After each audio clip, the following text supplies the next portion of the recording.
Қайырлы күн оқушылар! Бүгін біз 4-ші сыныптан қазақ тілі пәнінен байлығым байтақ елім атты тақырыпта сабағымызды бастаймыз. Тақырып тіл және сөйлеу. Бірінші тапсырма. Мәтінді мұқият тыңдап, негізгі тұстарын белгілеп ал. Оқимыз. Байлығым байтақ жерім, бақытты елім. Көрсең көз тоймас асқа шыңды тауларым, миуалы бауларым, асу-асу белдерім, айдын шалқар көлдерім, орам-орам орманым. Алтайдан Атырауға дейін созылып жатқан кең байтақ жерімізге ірі-ірі елдер тұтасымен сыйып кетері анық. Елімізде 100-ден астам ұлт өкілі тату-тәтті өмір сүреді. Қазынаның барлығы да қазақ жерінің топырағында тұнып жатқанын екінің бірі біледі. Ал ғарышқа жол Байқоңырдан басталатын мақтан етпейтін кім бар? Орынды мақтаныш. Елім де, жерім де оған әбден лайық. Екінші тапсырма. Тірек сөздердің қатарын толықтырып жаз.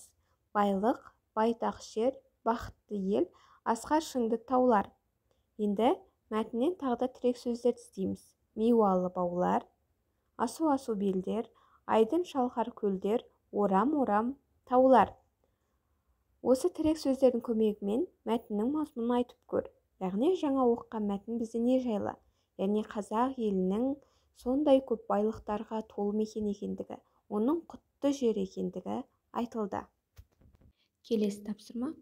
Айтылған пікірлер рас немесе жалған екенін анықта. Бірінші, менің байлығым байтақ жерім, бақытты елім. Дұрыс, яғни рас. Екінші, байтақ жерімді асқар шыңды таулар, миуалы бақтар, айдын шалқар көлдер, қалың ормандар құрайды.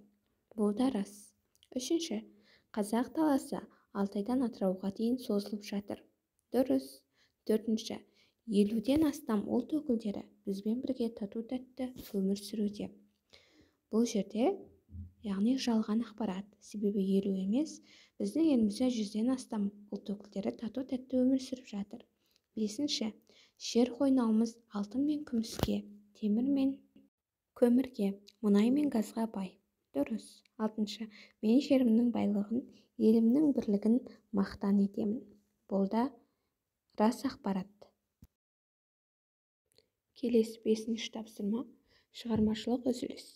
Қазақ тілі ана тілім тақырыбына көпшілік алдына сөйлеуге дайындал. Ол үшін жоспар құр. Не сөйлейтініңді құрған жоспарыңа сәйкес ретте, сөзіңді түсінікті мәнерлі жеткізуге тырыс, сөйлегенде қанатты сөздер мен мақал-мәтелдерді қолдан.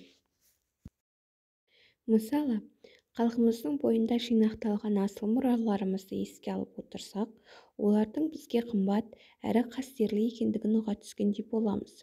Сондай қасиетті ұғымдар ол өз халқының тілі, тарихы, салт-дәстүрі тағы басқалар болмақ. Менің ана тілім қазақ тілі. Оның ғасырдан ғасырларға жасап келе жатқан бай мұрасы бар екендігі бізге белгілі.